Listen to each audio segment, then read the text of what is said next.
Welcome to the Learning Pines YouTube. We hope this video helps.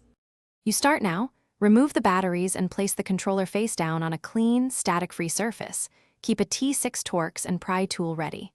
Open 5 screws and lift the back shell slowly. There are ribbon cables and tiny plastic clips. Take care. Once open, expose the PCB and joystick modules. Make sure you can identify the power LED and ground points.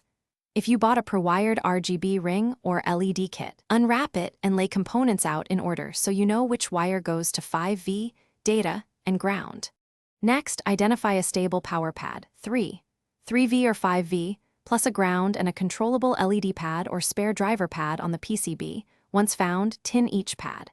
Carefully solder the LED kit's V+, data, and ground wires to the matching pads. Use short leads and heat shrink to protect joints. Route wires so they don't impede buttons or sticks, then place the LED ring under the faceplate where light shows through.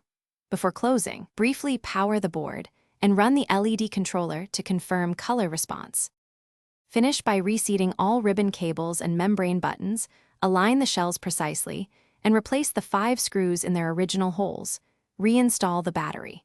Hook the LED controller or microcontroller firmware to set color presets and effects.